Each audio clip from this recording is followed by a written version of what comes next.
Namaste, friends. I'm Harika here. I'm a QLU Sangha member. We have Dr. Preeti with us over here. Welcome, Dr. Preeti. Thank you so much, Harika.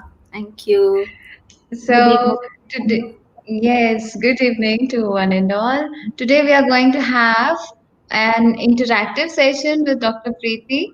So, I'd like to introduce her to all of you just in case somebody doesn't know her. Dr. Preeti and Ganesh Kohli are closely associated with QLU for many years now. They conduct webinars, workshops, and programs on behalf of QLU in Mumbai. Their last webinar on inner child work has gotten such great response that I still receive messages from people about their transformation. They both are going to do another webinar on behalf of QLU, which is starting on 8th of this month, that is day after tomorrow, on radiant relationships. I know relationships are such a topic, or they are such part of our lives through which all of us have had a wide range of experiences. And of course, that leaves us with a lot of questions as well. So today we are here to ask a few questions to Dr. Preeti. Whatever we might have experienced would have left us with finding out more on why things happen this way or why things don't happen that way like that. So we have asked few of our previous webinar participants to send across their questions on this topic. So we have a few questions with us and we will take them on after a short introduction about this radiant relationships, this topic from Dr. Preeti. Thank you so much, Harika. Welcome to all the beautiful viewers who are joining us live and who may also watch this a little later. So, friends, Harika really beautifully mentioned that yes, we all have questions as to why things happen this way, why they don't happen a particular way. Before we really go into the topic, I assume that there may be certain viewers joining who've not done any workshops. So I wanted to just kind of get everybody, just talk about very basic things in the beginning so that then we can really, go into the questions and understand the questions, the answers to them a little more deeply. So am I audible, Harika? Is everything fine? The volume is okay. Excellent.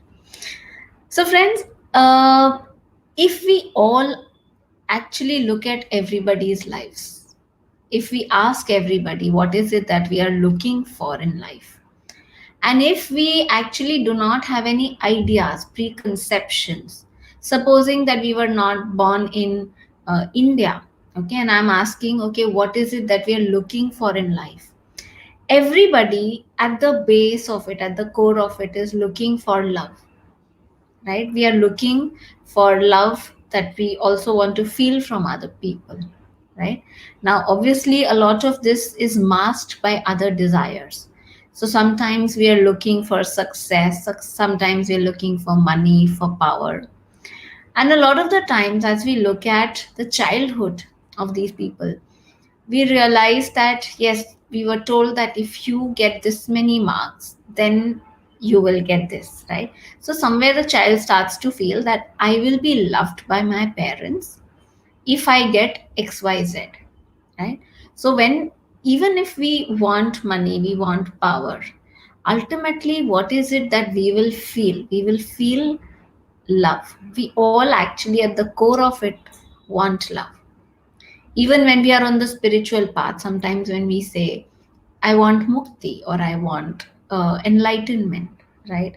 What we actually want is somewhere we want to feel that love. We say, okay, I'm not now looking for the love outside, but I want to feel the love inside.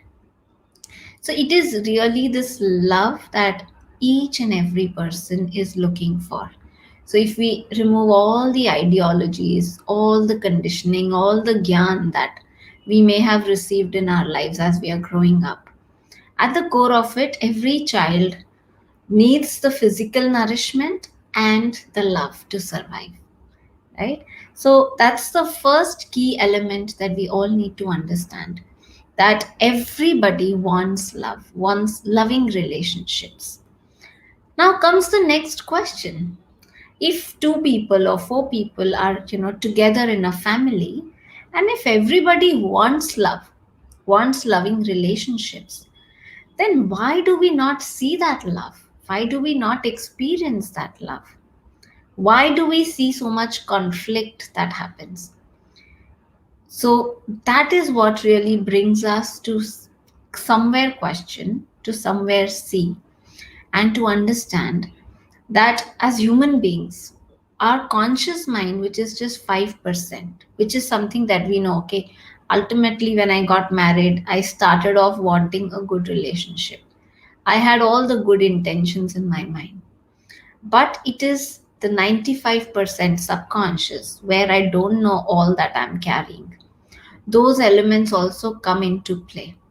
So we are all people who have 95% of us. Now, that 95%, what is it made of? That's the unconscious element that's not available to us. That's something that we are not seeing. What is really there? All our past experiences have really gone there in the unconscious.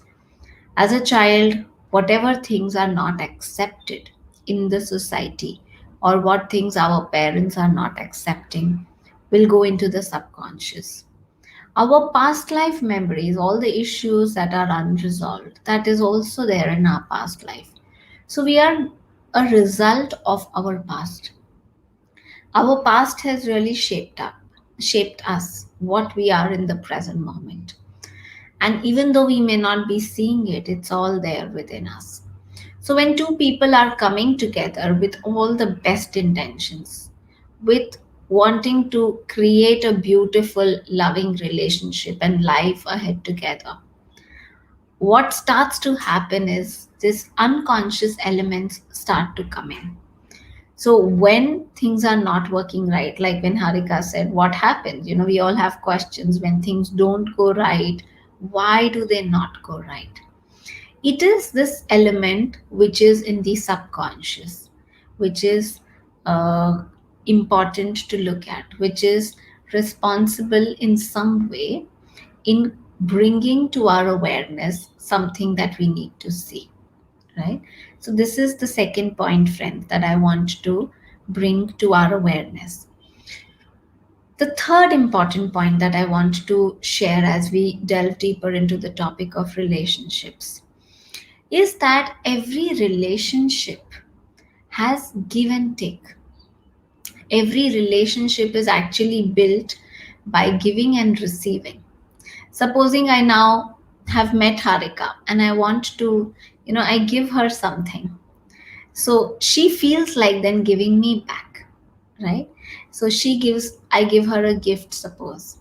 She feels nice about it and she wants to return it in some way. She may not give me a physical gift, it may be some kind word, something that she gives me back.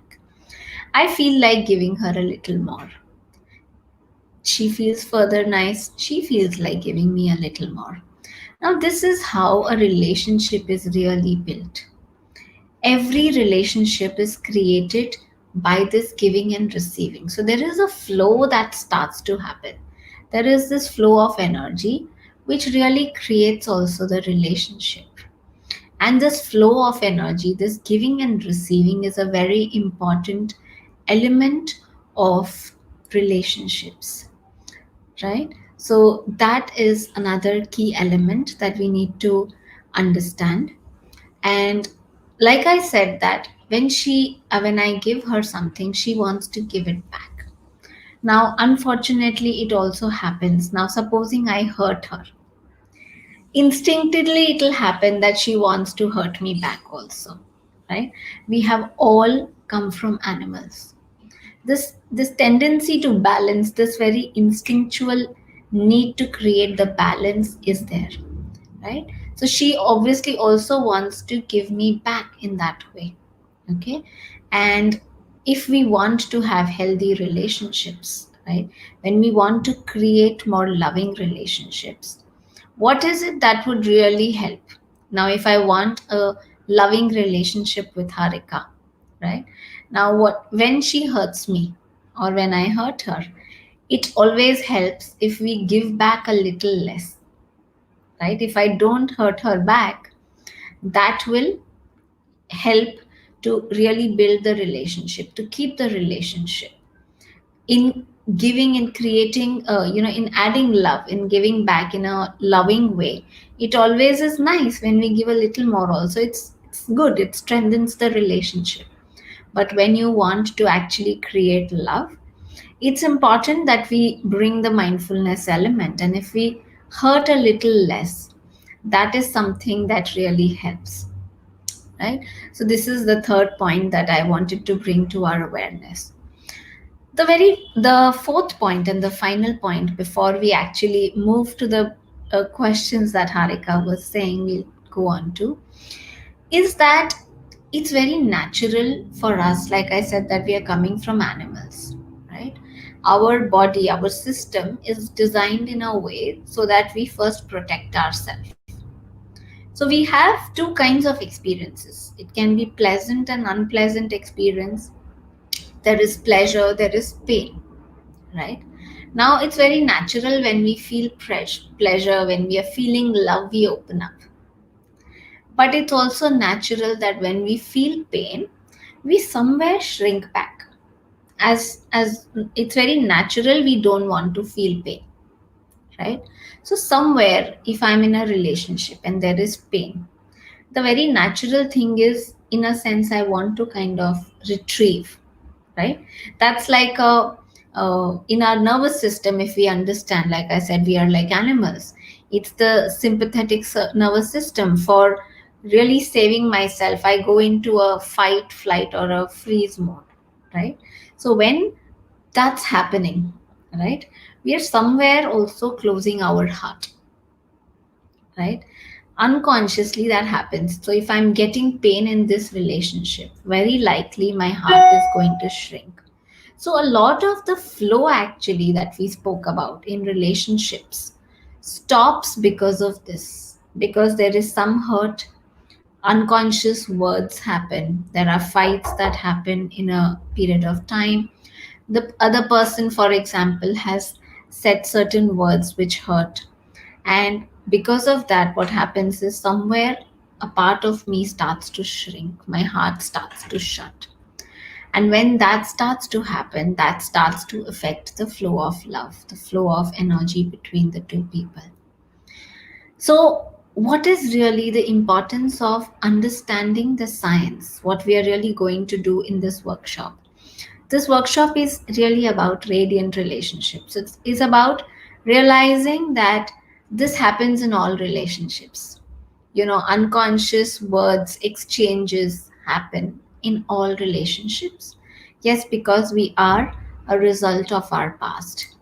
However, when we understand the spiritual science, when we understand now that if this relationship is here to teach me something, this person I have attracted in my life to teach me something, then I can actually start opening my heart. I can start saying, okay, I am here to learn the lesson.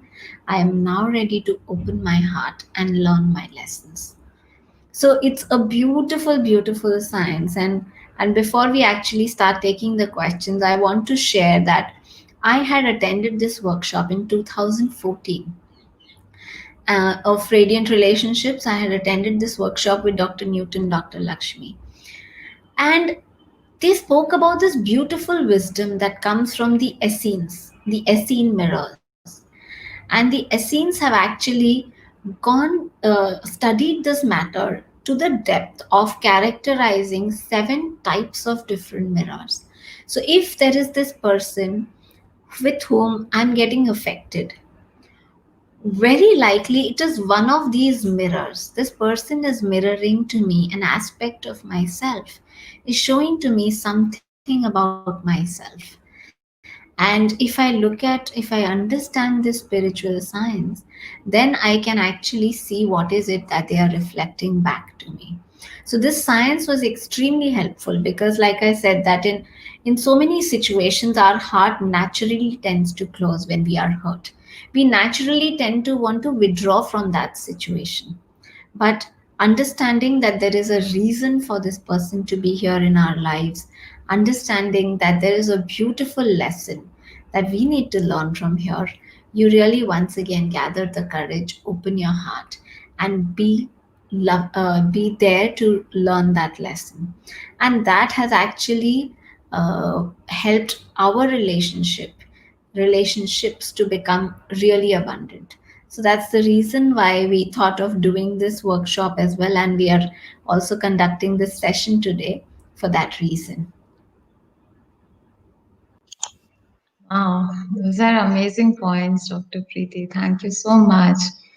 Really, in such a short while, we have learned so many things, give and receive, and so many beautiful things with simple examples that you have shared just now.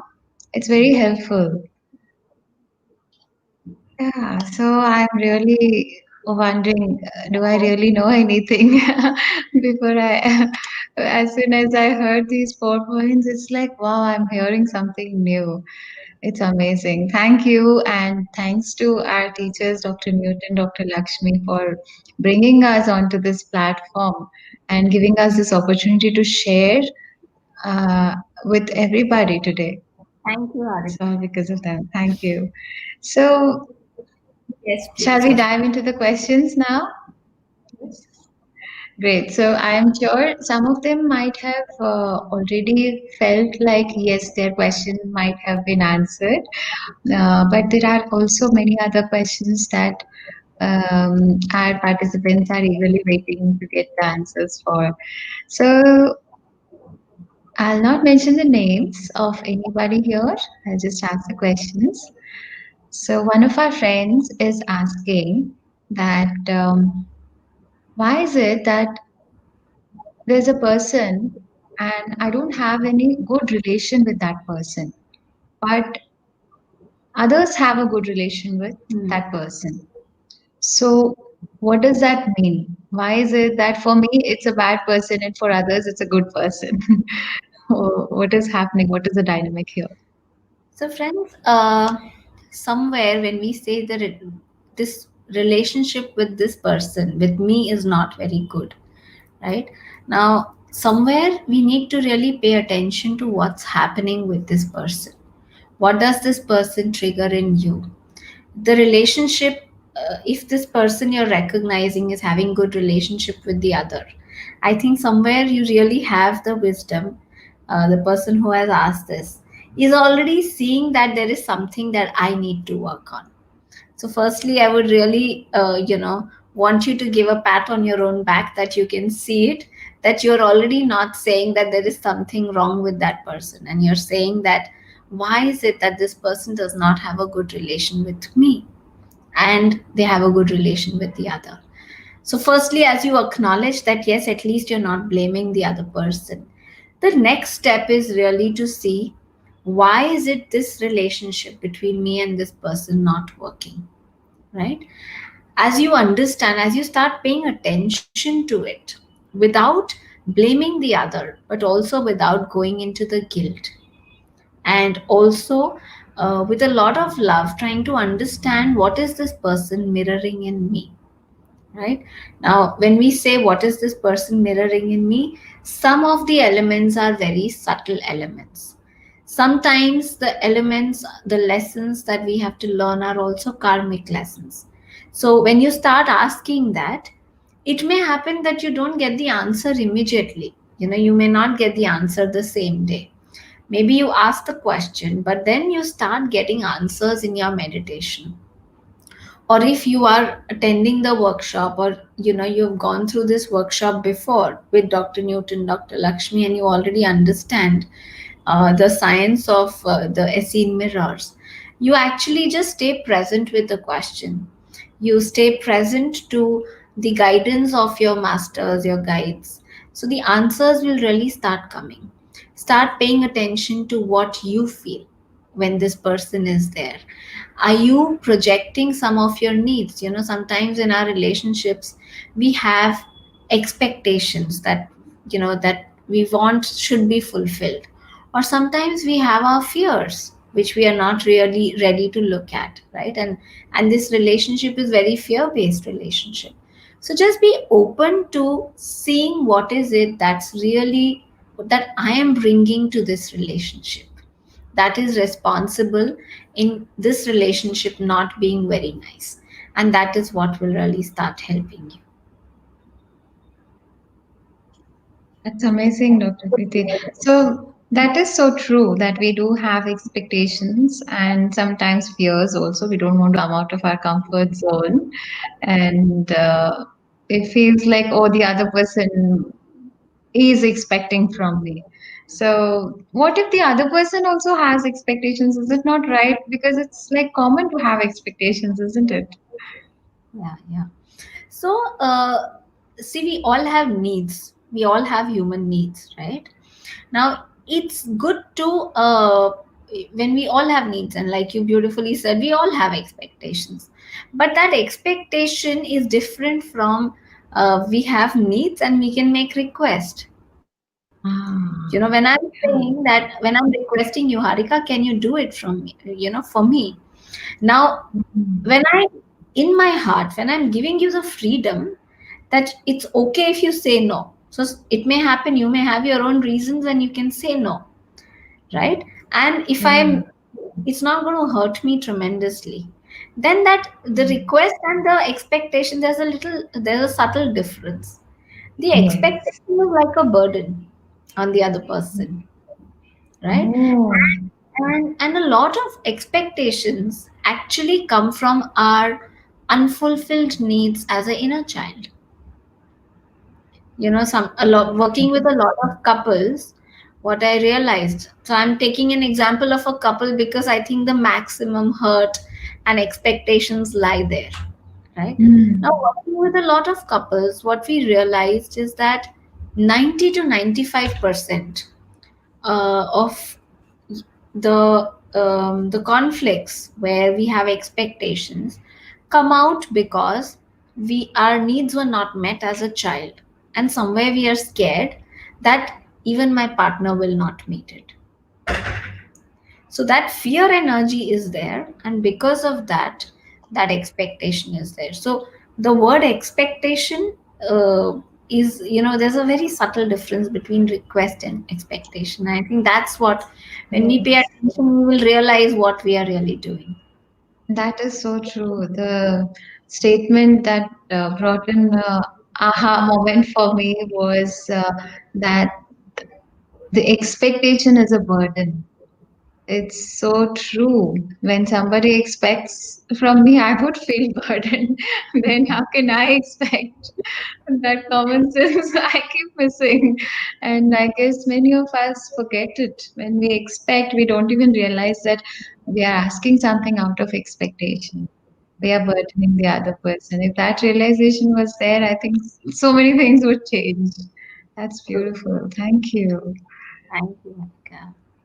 And we will go to the next question.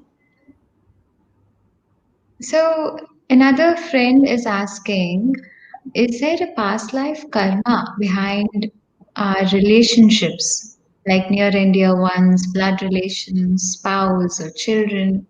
So, is there past life karma behind this? Yeah. So, Harika, yes, being in this field, we know that we all actually plan our lives. So we all have certain lessons to learn. We've had our past lives, and we say, oh, what did I not do very well in the past life, in this life that we have lived? And then we want to learn those lessons in the next life. And then we actually kind of prepare like a script that, okay, these are the kind of challenges that I will have.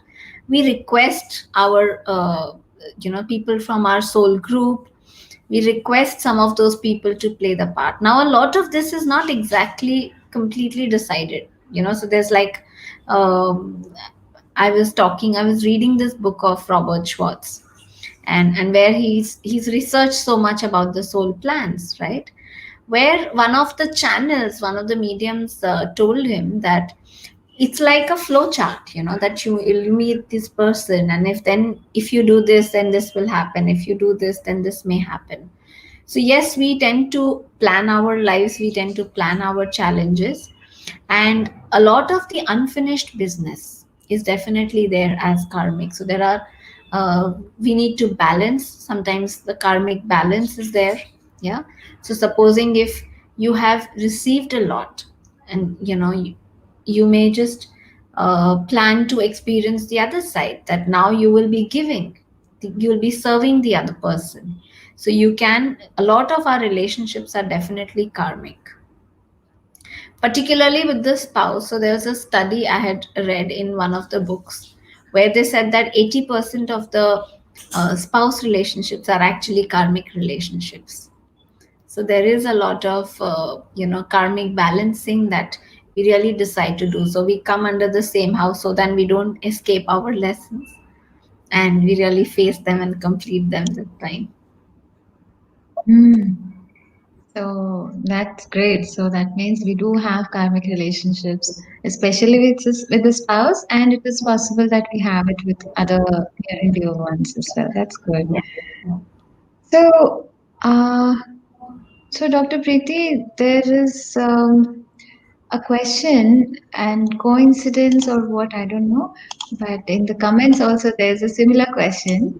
So there's someone else who has asked, are twin flame relations a myth? What are, first of all, what are twin flames? And there's one more comment. What is the difference between soulmates and twin souls? So, wherever you would like to start. Okay. So, friends, we are all sparks of consciousness, and we are all coming from the same source, right? So, imagine if from the same source, the sparks of consciousness which are leaving, right? Now, different sparks of consciousness are leaving at one time. Okay. Now, if there's a group which is separating from the source, and then they are separating from that at the same time, they may be closely associated. So yes, we have soul groups, we have soul mates. Then the twin flame is supposing the last two who separated. Okay. So these are things that are there. Okay. However, I would want to here point out that a lot of the times when we speak about them, we need to again look at why do we want to talk about them? Why do we want really to understand that? Because if they are there, if it's the inner work which actually allows for the soulmate to arrive in our lives. Why I say we need to actually pay attention to this is because in my practice, a lot of the times I observed that a lot of people use this as an escape. When things are not working in a relationship, we feel that I have not yet got my soulmate. This person was not my soulmate. So they feel like, oh, this was the wrong person. Now we need to understand, like when we said that we have 95% unconscious, the work of energy is impeccable. When you have attracted a person in your life, there is a lesson for you to learn in your life. So don't use these concepts to escape from the lesson. You need to pay attention to this person who's there in my life. What do I have to learn? What is life teaching me here? The other aspect is that we want to believe in the concept of soulmate. The other aspect that I've seen is because we are scared of being alone. So I am scared. My husband, I don't want anything to go wrong with him. I don't want ever that we should separate. That I believe that we are soulmates. So there is actually fear of being alone. I'm scared, and I believe that yes, this is my soul group, so nothing can go wrong. Right? So somewhere I want to believe in this concept that we are soulmates.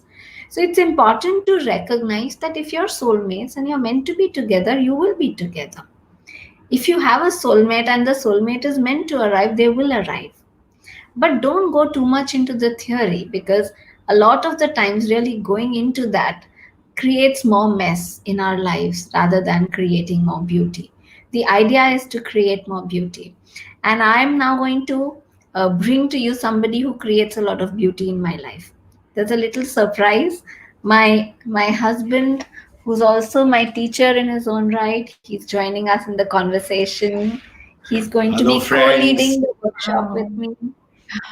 Hello, friends. Namaste, Ganeshi. Thank you, Welcome. Harika. This is unplanned arrival, but Dr. Preeti is my What a pleasant surprise. Thank you for the surprise visit. Dr. Preeti. I'm sure our viewers are as delighted as I am. Please tell me. Thank you.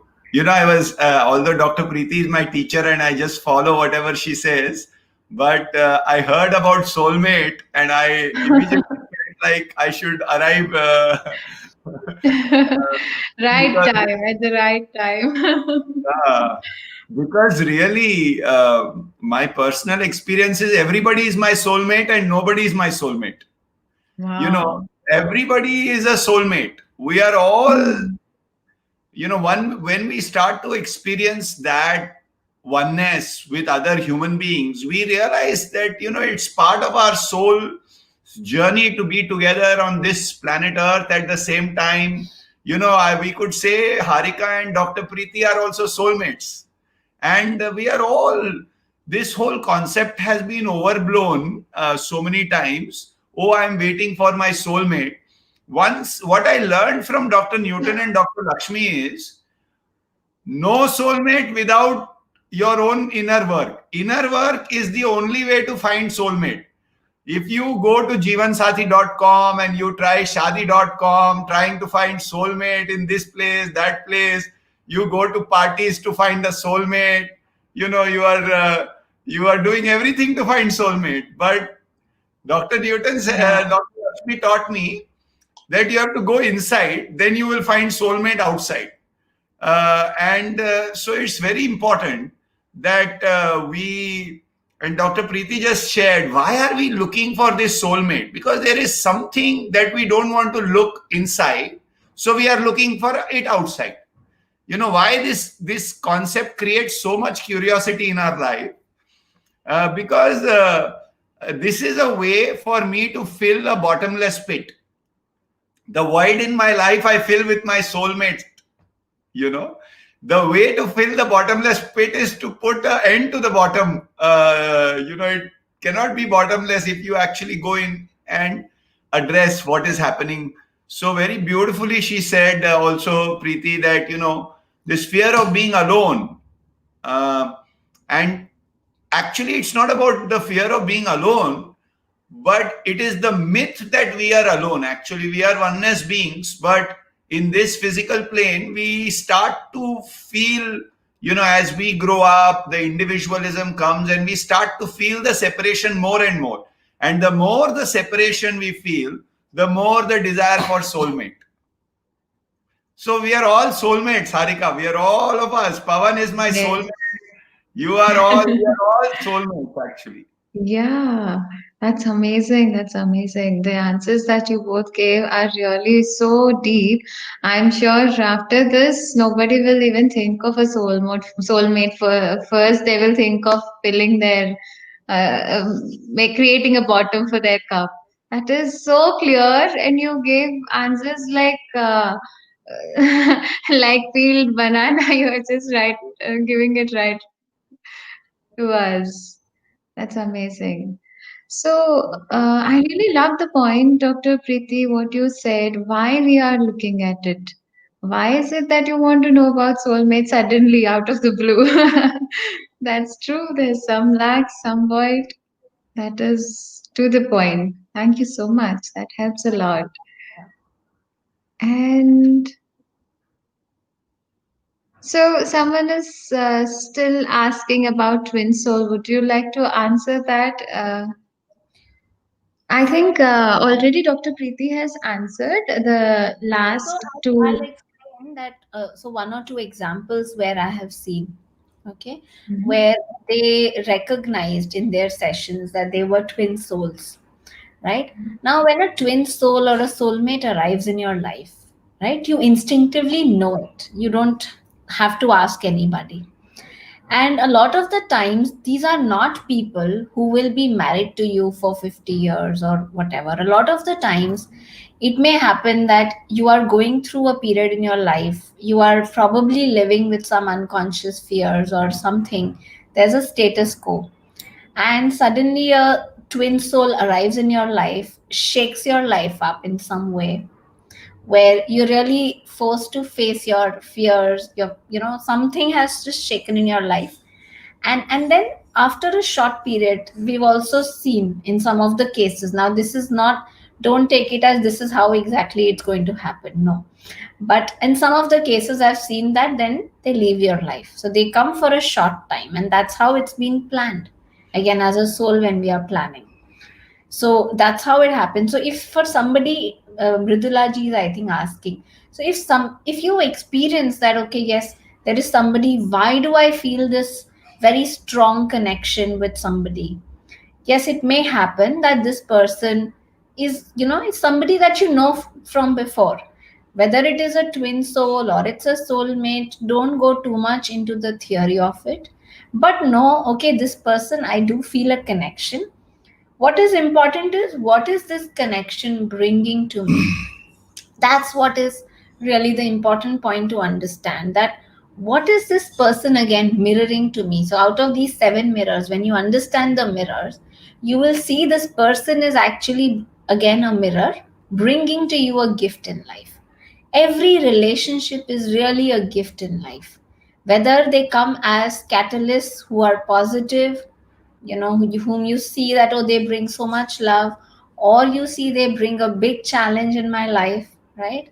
Every relationship is ultimately a gift.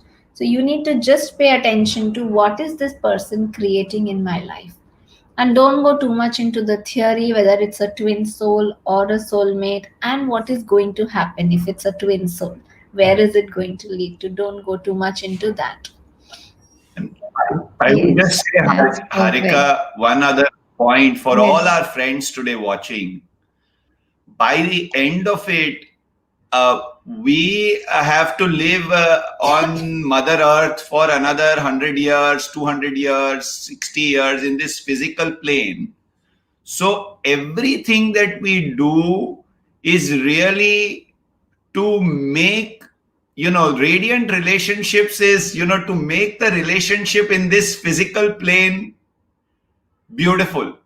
As Dr. Newton says, nirvana in the marketplace, is to be able to go into the marketplace and to have those relationships. So only those definitions and those concepts that serve us in our everyday life, where I am waking up with stronger relationships, I am sleeping every day with stronger relationships, with radiant, joyous friendships that I have.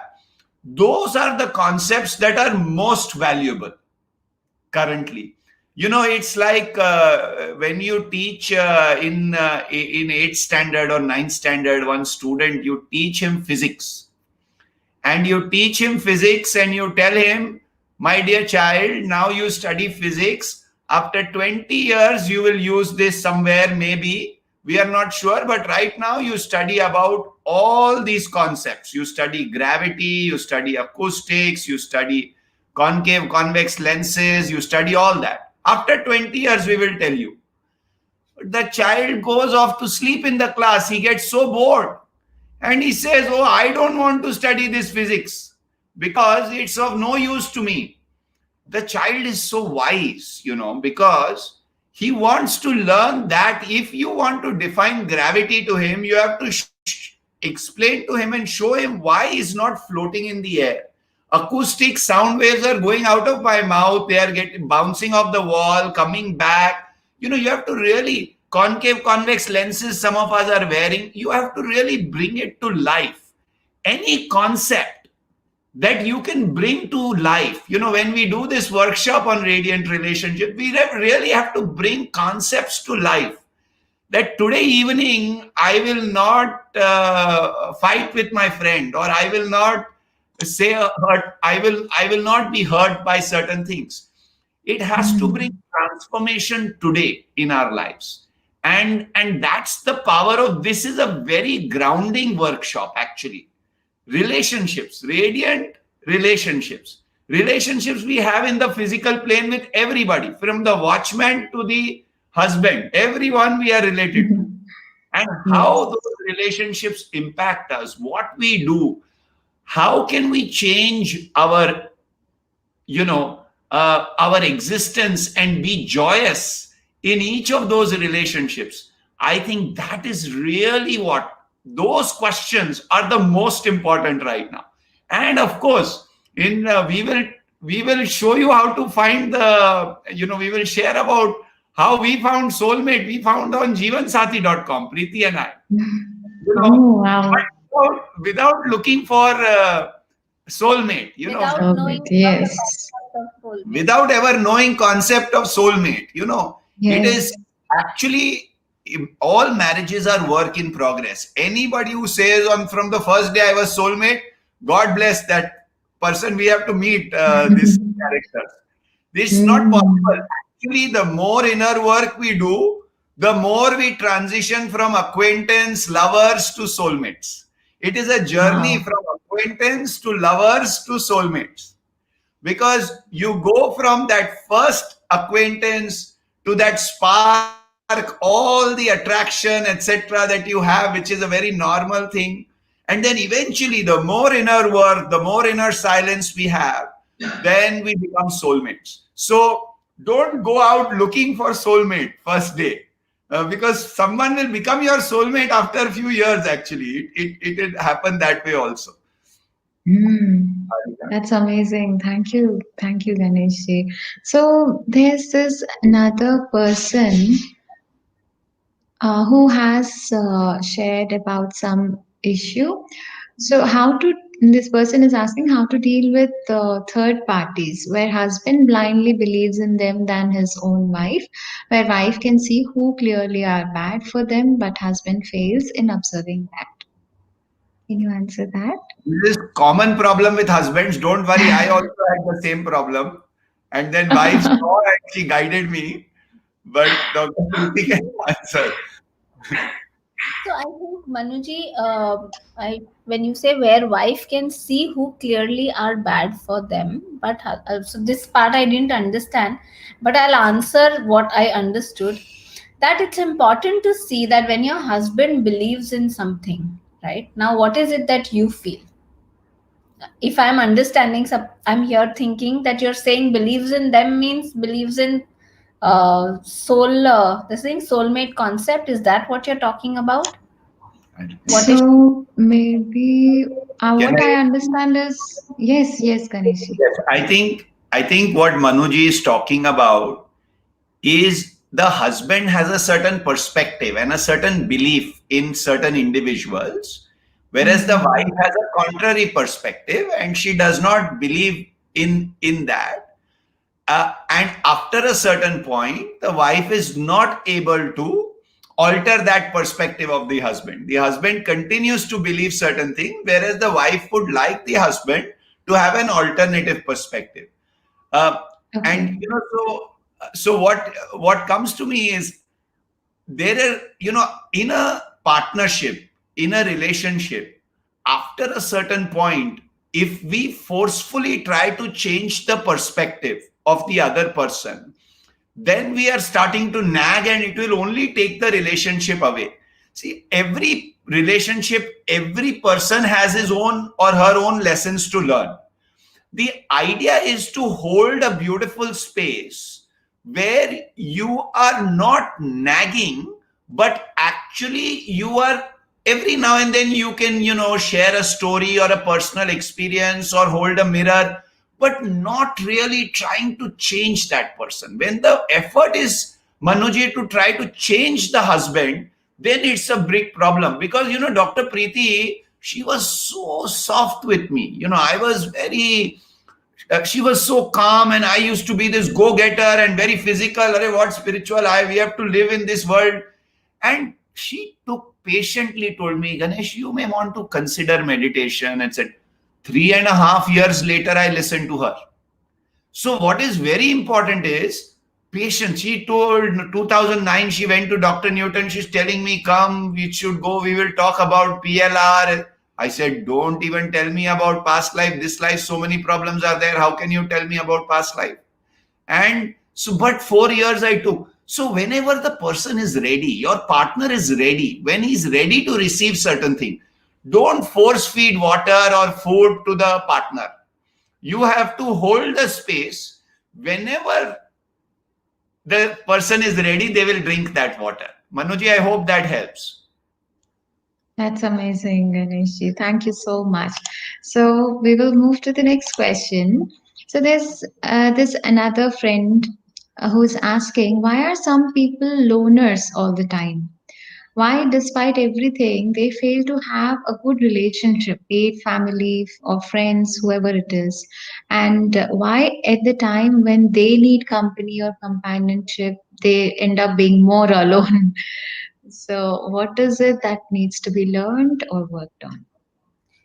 So, loneliness is actually a very deep pattern. A lot of the times, working with individuals, what we have seen is that the loneliness is a pattern not only coming from this life, but they have had a similar pattern in multiple lifetimes. As we spoke initially about how relationships are, how there's a natural tendency when we see pain to withdraw. A lot of us have actually withdrawn into ourselves, withdrawn into also spirituality, using spirituality also as a bypass, right? Where we say, okay, nobody else is there, the only person who loves is God. So when we're looking for love, we don't feel love here. We say, God is the only person where I can find love. So a lot of the times we also escape into spirituality because of this pain, and we also withdraw into loneliness. So we need to pay attention to what are the deeper issues. It could be abandonment, right? It could be betrayal, that your own people betray you, so you can't trust anybody, so you better be alone. You can't, you're going to be abandoned. Ultimately everybody is going to leave you. So if there's abandonment, then somewhere I am, inside I feel lonely. Now, when inside, even if supposing you're trying to make friends, you're trying to do everything, but inside there is this loneliness pattern, abandonment, betrayal patterns, which are not healed, they will start showing up. So, your relationships will actually show that there is something there. When you're saying that, even when I want to be in a relationship, why is it that I'm left alone? So it is showing that deep inside you feel this loneliness. Now, it's important that we really go into this loneliness. What is that fear that we are carrying? And we really allow ourselves to break that pattern. As Ganesh said, yes, at some point, maybe it's safe to go into the mountain to meditate and to find peace. But once we fill our own hole, once we feel that love inside, now we can come back to relationships not as a beggar, not asking for other person to give that love to me, but being able to share it. So once we allow ourselves to really open up, we take this as a hint that if there is loneliness, maybe I'm actually just kind of shrinking back from the relationships. Maybe actually I'm just saying at the level of the mind that, okay, I want a relationship, but are we actually, am I actually healing the pain at the emotional level? Because it's really here I'd like to actually bring awareness into this, Harika, because a lot of people, we also get stuck because we understand things at an intellectual level, right? We understand, okay, yes, these are stories, past lives happen, but we've not really felt them and released that energy. So it's only when we release those fears, when we work on those fears, that's when we'll be able to then create different kind of relationships, more abundant relationships, more love-based relationships rather than the fear-based relationships. So somewhere where even the fact that we are saying we always create that, that is showing that there is fear element attached to that, and we need to work on that fear. Yeah. And I think it's very paradoxical, Harika, if I can share with the friend who has asked this question. Loneliness Mm. is very paradoxical. We always feel like, and I am giving my own example. I always found uh, that I found myself lonely or alone, and there is a difference, qualitative difference, and we can talk more about this during the workshop. But you know, you want that peace, you want that aloneness, but you don't want loneliness. So there is a value to that aloneness. There is a difference between aloneness. Meditation is really about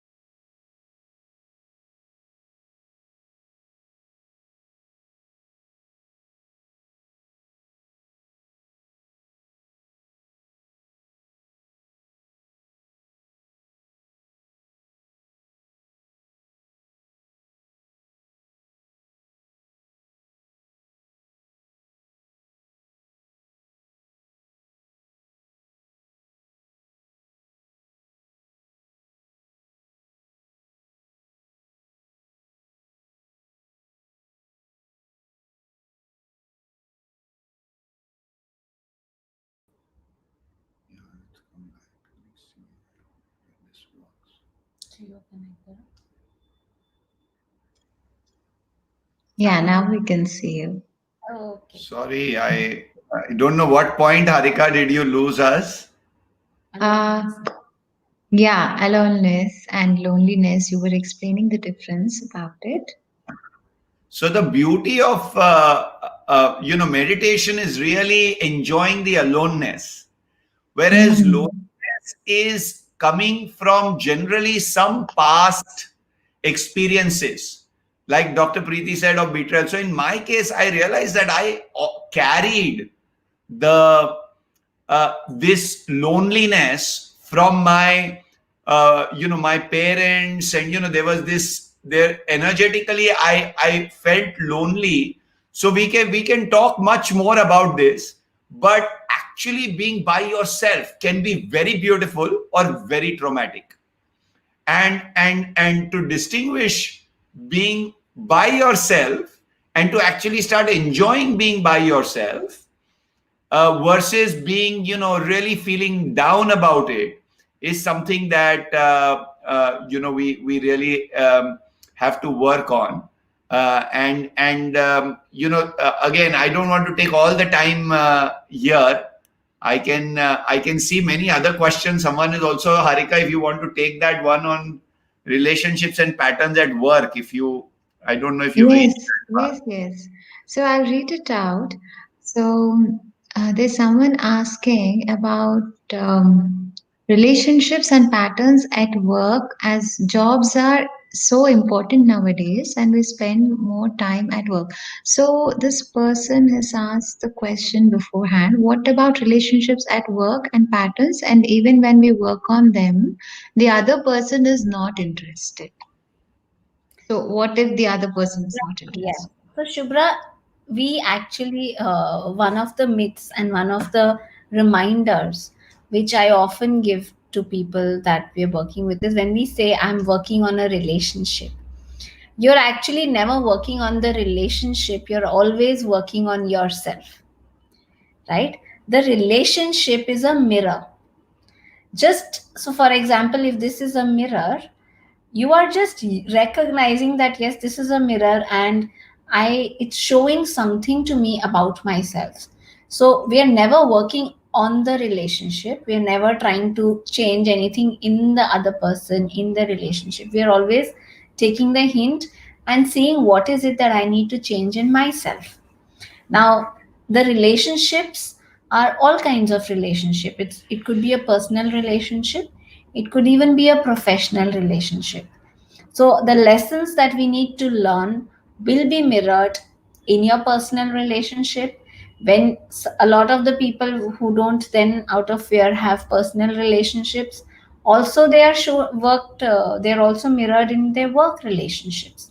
So similar patterns. The pattern is basically you need to pay attention to what is this making me feel. What is this person who is triggering me? What are they mirroring to me? What is this person making me feel? The other person is always a trigger.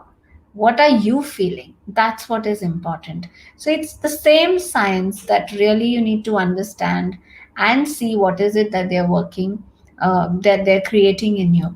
At workplace, a lot of the times, the kind of mirror that comes into play is your mirror of self perception, right? Whether your self-worth, self-love, a lot of the times that happens, but that may not necessarily be the case. So now I see so many youngsters who are not married, but they're just changing jobs because they feel that this person was not treating me right. I need to treat myself with more self-love, then I need to move to another job, and then they find the same kind of boss, the same kind of issues there as well, right? Our primary relationship is with ourselves. So, yes, we need to pay attention to what is really happening within us. Once we change that, that's how the changes happen outside. I hope I'm able to answer that. Yes. You have any? Yeah. So, Shubhraji, it's very important to know that relationships at work also work like relationships at home. And there is this whole concept of work life balance, which I always hear about, and people tend to compartmentalize their life as my work is different and my life is different. Work life balance means at work I am dead and in life I am living, because it's work life balance. It's not work home balance. It is work life balance, meaning life is outside of work. Work is as much our life as it is as home is, and every relationship in at our workplace also works or does not work just like our relationships at home. So it's a very simple and a beautiful science to actually understand how. And I, my own organization, I was able to implement all the teachings from Dr. Newton and Dr. Lakshmi, completely transforming my relationship with people. I mean, 7 years, 8 years, I may have judged somebody, and then suddenly my relationship with that person, and as I transform from within, my relationship with those people transformed, and their performance at work, their joy at work also multiplied. So this whole thing about working on a relationship, like Dr. Preeti said, is actually working on ourselves. And there are times when you genuinely have a toxic relationship where you can see that there is a time to step away. And I'm not saying every time you have an abusive person, we don't allow. There is a concept of boundaries that we have also in relationships, which is important, and we will discuss that during the workshop. But it is important to know that the first step is not to point the finger, because three fingers are pointing towards us when one is pointing there. It is to actually look within. What is it that is I have attracted or drawn this kind of a situation, this kind of a person? And it's very beautiful. It is possible to have a beautiful work life and very harmonious, radiant work relationships. It's possible. I I have gone from having very, very, shaky work relationships to excellent work relationships after working with Dr. Newton and learning from him. So it's very much possible, Shubhraji. You must know that it's possible. That's amazing. So true. Why is it called work life? We've never even thought. So unconscious we were. Thank you, Ganeshji. So there's one more question which is in relation to what you just explained, Ganeshji. So this another friend of ours is asking. So I understand about acceptance, but what if the other person is doing something moralistically heartfelt wrong? Okay, how should I apply my lesson of acceptance, and when should I take a stand? Can you also answer that? So, Malvika ji, if you're feeling like you need to take a stand, then that is your lesson, right? Then the lesson is not to accept. Uh, you need to take a stand, and you need to accept the fact that you need to take a stand.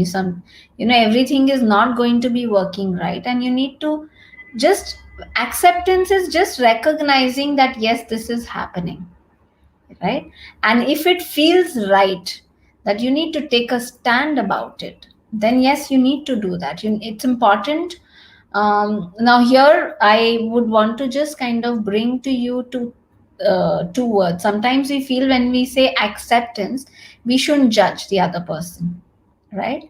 Now, judgment is different from discernment, right? When if it's we need to definitely discern. We are not going to judge the other person. Yes, we need to accept the person, but if I'm feeling like this is not working right for me, I'm getting disturbed and I'm not okay with this, so at times we need to also take a stand, and that's part of our lesson. So if that's what you're feeling intuitively is your lesson, that you need to do that as well, and accepting that it's important for you to do that. Look at it, why is it bothering you, right? When you're saying not doing moralistically right and your heart feels wrong about it, you need to trust your heart. You need to accept that part first. So accepting the other can come only when you accept yourself. Love can go to the other only when you love yourself. If you're doubting here your own feeling, whatever that you are feeling inside, you cannot actually, you will just kind of maybe keep quiet because of some fear, but that's not really true love. It's also very important, Malvika ji, that any decision, when you are taking a stand, it is not out of a reaction or a decision that is made in a highly emotionally charged state. One of the things I had was I used to get very excitable, and I learned this from Dr. Lakshmi. She always was a grounding master. What she would do is say, this is not the time to decide this right now, because right now you're very excitable. Even some of the good things that we have to decide about, you you have to just watch if you are in that state of balance. And I really like, I can see, Malvika ji, you have shared a follow-up question. How do I understand the trigger and mirror? How do I change or dissolve the perspective? In spite of a lot of inner work, it keeps coming up. It's still more to go deeper. If it is coming up again and again, there is a little more depth there. That is so. What happens is, for me, I had this incident in 2017 where I was getting very angry at some government servants who were harassing, etc. And Dr. Preeti kept telling me, you have to meditate, you have to see, look within, what are you mirroring? Why are you attracting this? I said, you don't know that is always, there is so much corruption, there is all this, don't you know, whatever. But, I was in denial initially. Then I started to accept. I was still not, I was still holding that charge, emotional charge, without knowing. Now I thought, oh, I am great, and this person is not really understanding. He's very, he's an inferior soul somewhere. We get all these spiritual concepts where we make the other one, even in spirituality, there is a big spiritual ego that comes, So I felt like, oh, I am now meditator, and this guy is worldly. He's a new soul, or whatever, that junior KG soul, and I have gone to fifth standard. But this is all spiritual arrogance also that I experienced. All I needed to do was I needed to keep working on myself, and at some point, Malvika ji, what happened was the perspective dissolved within me only. And when it is strong enough, when my perspective is so strong, then automatically I will take a stand. Then the divine, like Preeti said, that you will actually take a stand. No, this is not acceptable, and I will move on.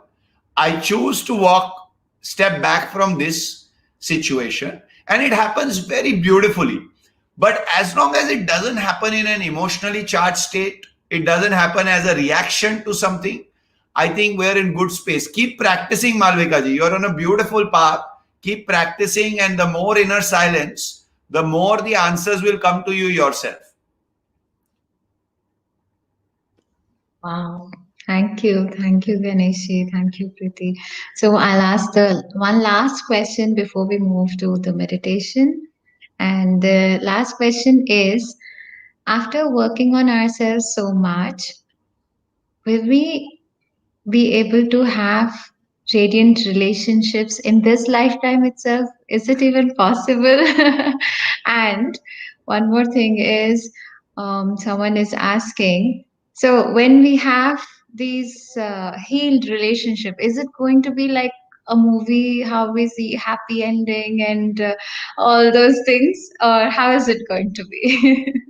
So again, I cannot say happy ending because our ending has not come as yet. We are still living. But yes, definitely I can vouch for that. Our relationships can become more and more radiant. Our relationships can become more and more enriched. And it's, basically we have to just be with life. Why do we again look for a happy ending? It's almost like, don't be scared of anything, just be enjoying life. That's the whole purpose. So we are here to enjoy relationships, right? Enjoy everything that's there, that life brings to us. So we enjoy with ourselves when we meditate, when we open our eyes, and when we participate in life, we enjoy the relationships, right? So don't try to again go into the theory, are they going to be like now the happy ending? Because yes, Bollywood has actually left us with this idea. And let me tell you, a lot of these ideas is what really, there's fear underlying it. Okay, okay, now yes, if you want, if that helps your fear, I'll say yes, I think there should be all of this relationship, happy ending, all of that, but I cannot vouch for it because our ending is still far away. And I will say something to our friend who has asked that question. We are work in progress. Life is work in progress. Birth and death is also work in progress. There is no such thing as ending. The reality is there is no beginning and no ending. So we are constantly work in progress. Every relationship is work in progress. We think, oh, this is the most beautiful, my wife, I love her so much, I cannot. But there is even greater potential in that relationship. There is even more. As this is what happened to us. After 5 years, you think, oh, we are the best couple. Then another 3 years later, oh, I didn't know this, another level, another level. And my dear friends, it's very possible today.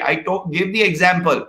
There is no need to learn about gravity and when you are 8 years old and not understand gravity, right? I mean, we absolutely through the workshop, the goal is not to learn theory which we will use 3 lifetimes later. Most people are doing karma right now so that, okay, after a few lifetimes, I will have some good rewards. No, we really practice and we will focus on practical examples. What happens when someone comes and screams at you? Very simple. Now, what happened to the relationship? How to make it radiant? Very, very, very challenging. So we have to really ground ourselves in this physical plane. Dr. Newton, Dr. Lakshmi always say, is one thing to actually have the learning, it's another to be able to practice it.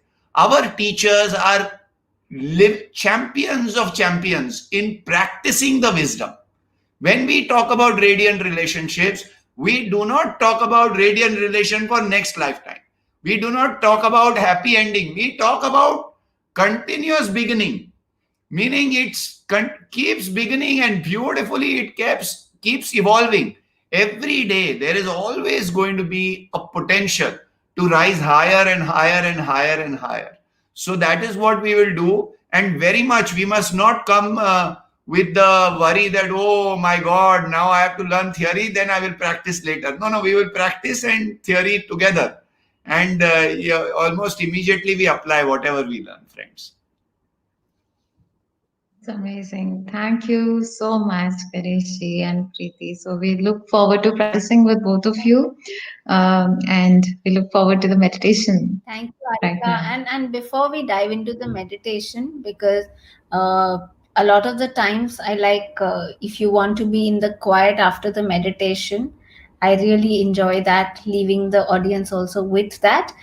So before we go into the meditation, I want to thank all those beautiful viewers who are joining us live. So Malvika ji, Sujata ji, Meena ji, Mridula ji, Kripa, ji, Ratna ji, Manu, all of those beautiful people. So I have announcements to make. yeah, so yeah, you yeah. have to Okay. be- Okay. So we will have some announcements, but if anybody is not active later, thank you everybody. If I've missed out any names, I'm sorry, Bankimji, all the beautiful people. So we will now go into the meditation, my dear friends. Harika, did you have any announcements that you had planned to make after the meditation? So I think that's it. I would like to invite each and everyone to join our webinars, especially the one on radiant relationships, if you would like to know more, because all of us have some relationships. So, friends, just look at the details on our website and make sure to contact us. I'll share the contact details in the end. Yes, that will be great, Harika, even if you can put it on the chat.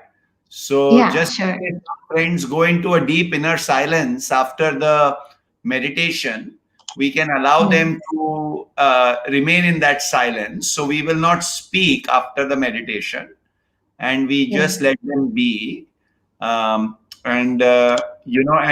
friends, please look up and join us. We would love to have your company for a week, 1 week of journeying together. And we are very, we are having lot of issues in our relationships also, and we are every day learning. We are not at all any kind of special characters. We will bring all our practical experiences. No, we just come and share with you, and we just open our hearts, my dear friends. As we open our hearts, our relationships become very radiant. They become naturally, they become very warm. So please join us for the workshop, and Harika will share in the chat more details. And let's go into meditation with Dr. Preeti. Thank you, friends. Thank you. And Dr. Preeti, is there anything like a video that you plan to share? Oh, beautiful. So let me do that. Actually, I had planned to share a video, but because we were running late, there's a beautiful 3-minute video. We can just share that.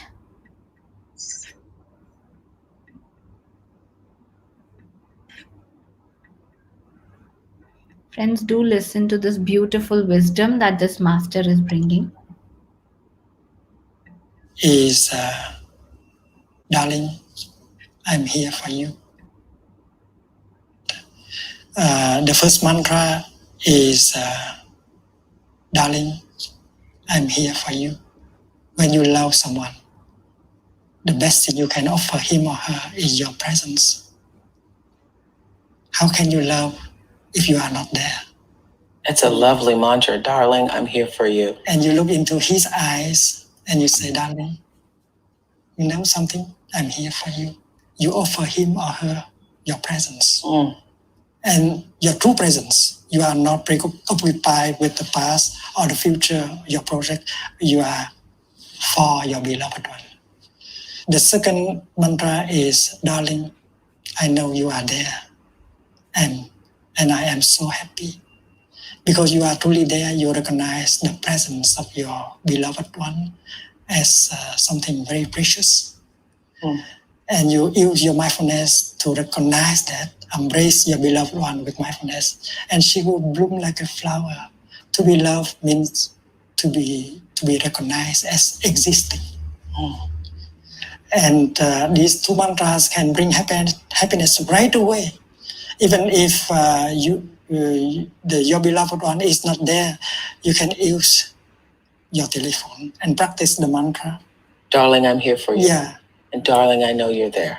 The third mantra is what you practice when your beloved one suffers. Darling, I know you suffer. That is why I'm here for you. Before you do something to help her, to help him, your presence already can bring some relief. And the acknowledgement of the acknowledgement. Of the suffering or the hurting. Yes. And the fourth mantra is a little bit more difficult. And that is when you suffer. And you believe that your suffering has been caused by your beloved one. So you suffer so deeply. And you prefer to go to your room and close the door and suffer alone. Yes. You get hurt.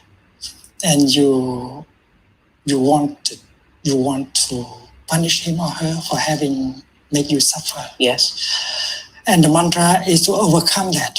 The mantra is, darling, I suffer. I'm trying my best to practice.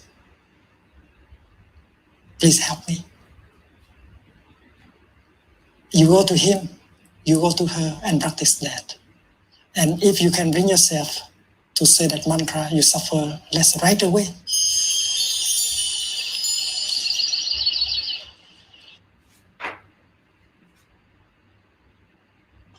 That was amazing. That is so true.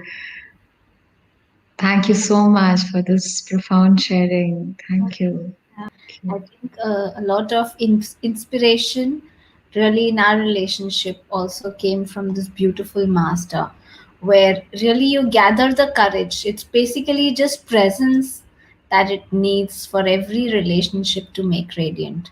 So, friends, we'll practice a meditation where we will actually just first bring the presence to ourselves and then to a situation or a person where it's been challenging, just trusting, just allowing our energies to be flowing and just being present to it, and maybe seeing if intuitively you already get an answer what's your learning there. So get ready for the meditation. Friends, you may close your eyes, just take a very comfortable posture. I'll be playing some music at the back end.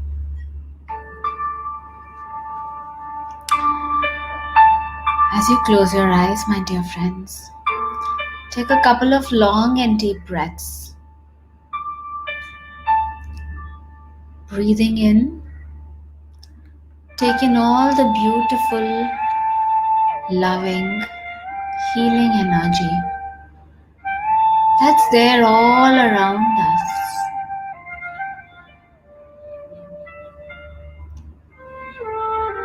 Breathing out, allow the out breath to take out anything that you don't need to carry in your body anymore. All the tightness, all the tension.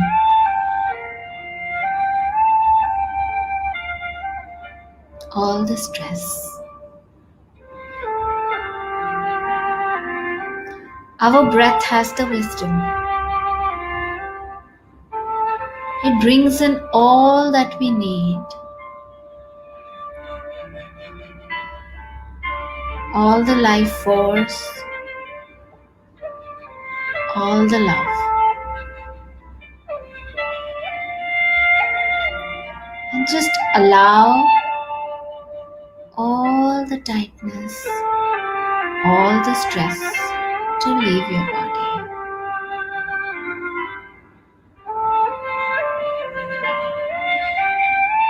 And allow yourself to be in this very relaxed state now.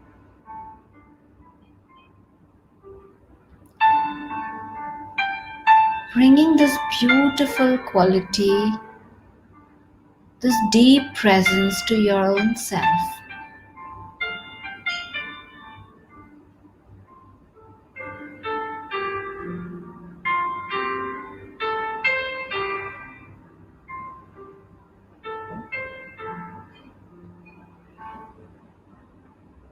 You deserve your own attention, your own love.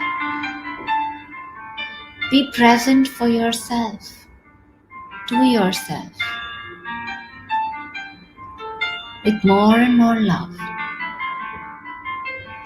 more and more acceptance. Keep your awareness with your breath. If you're feeling any particular thing or any thoughts are going on coming into your mind, you may just notice and also just accept them.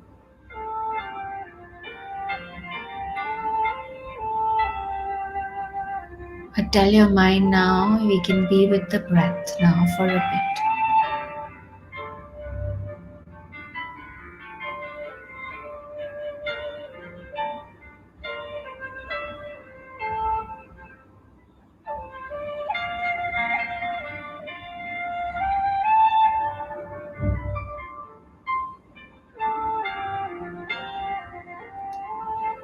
Let your breath take you deeper,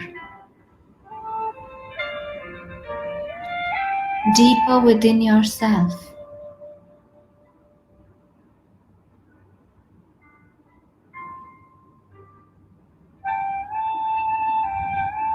As if riding on the wave of the breath.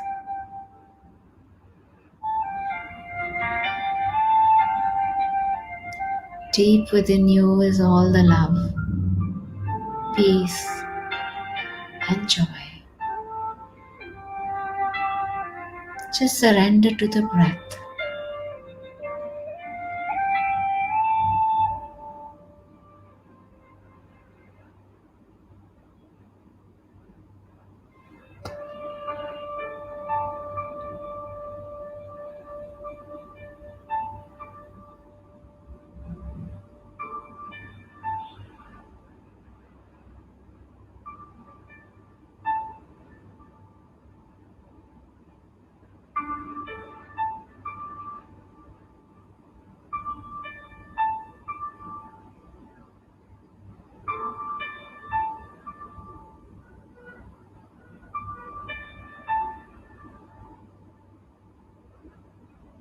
Relaxing in this silence, being yourself.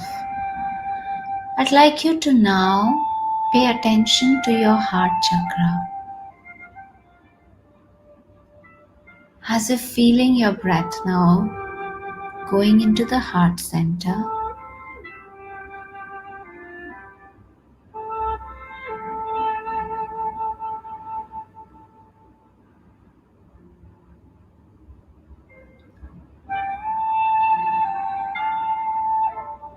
Allowing yourself to be present with the open heart.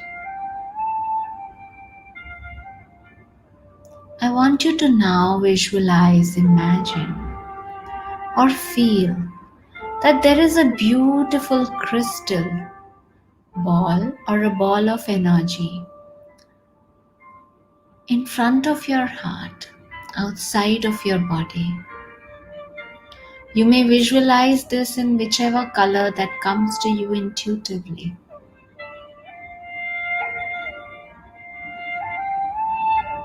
Outside your body at the level of the heart chakra is this beautiful ball of energy or crystal ball. And you're now able to see a situation or a person inside this ball of energy with whom you would like the relationship dynamics to change, which may in some way be bothering you.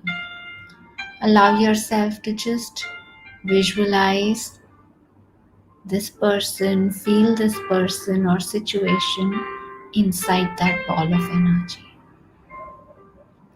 All you're going to do is being present to this person, to this situation with the open heart. With the open heart, with your presence, and with an awareness that there is something for you to learn here. Even if you do not recognize right now what it is, that's okay. Just stay present to it.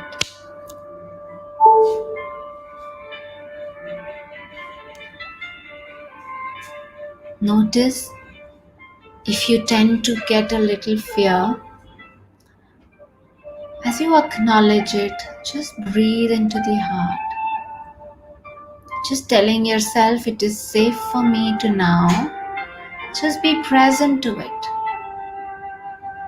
I'm getting more and more ready to look deeper into it, to understand the lessons this situation or person brings to me.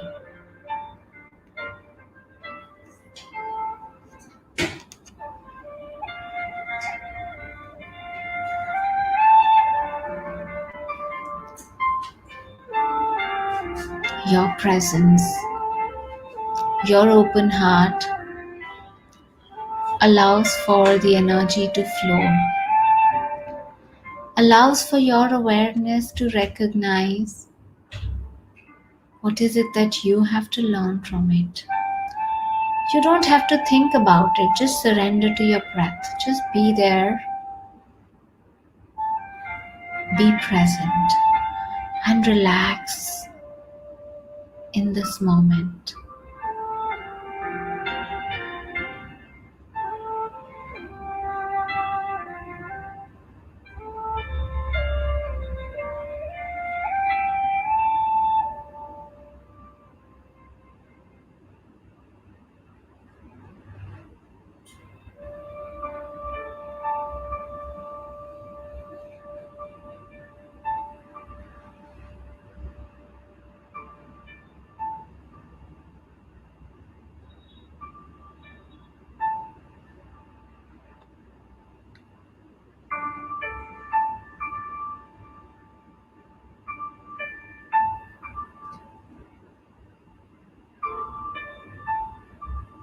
Just stay present there.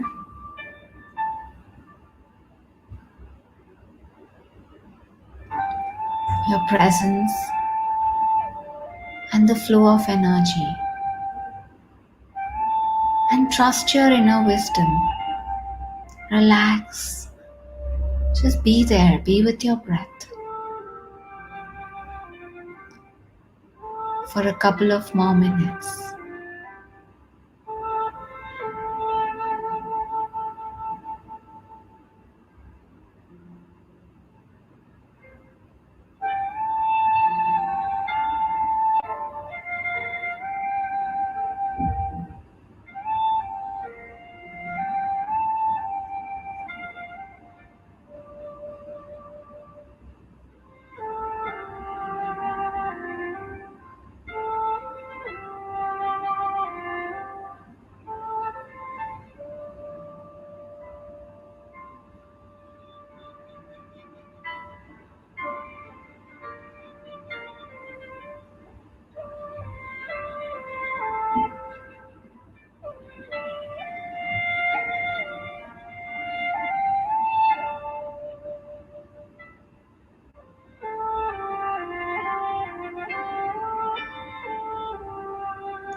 Just another 2 minutes, my dear friends.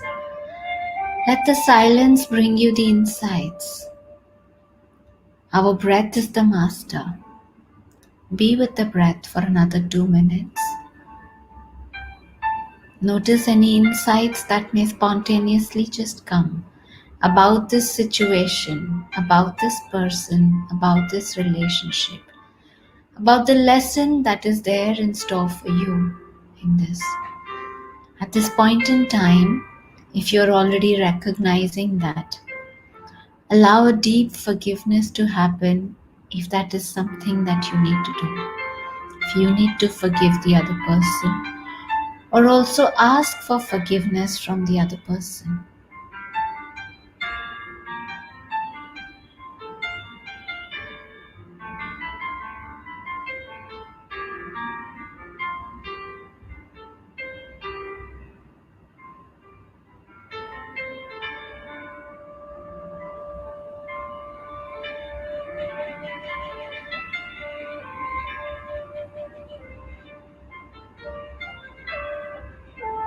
And last 1 minute, my dear friends. As you are able to forgive and ask for forgiveness,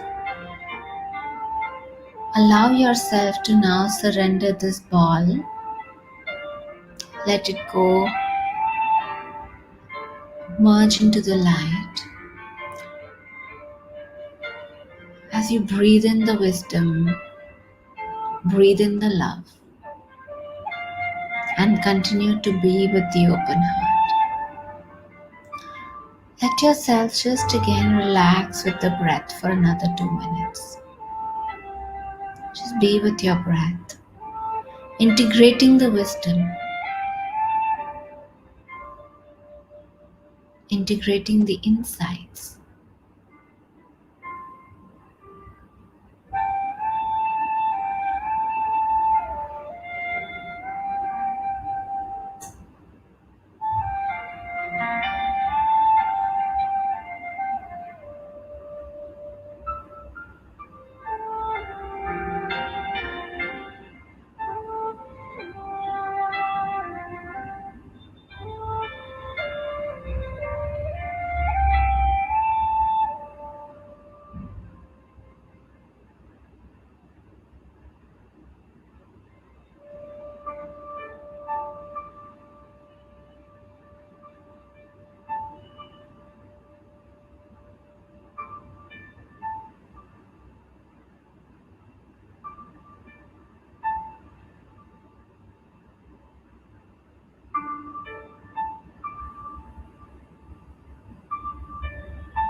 last half a minute, my dear friends.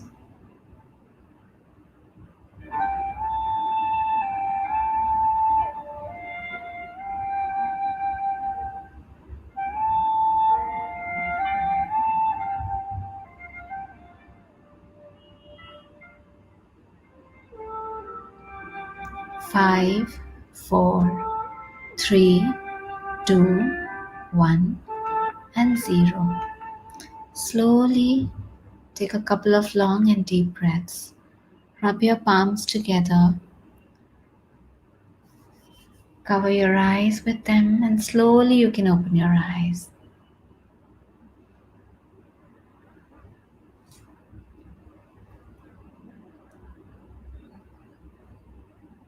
Welcome back.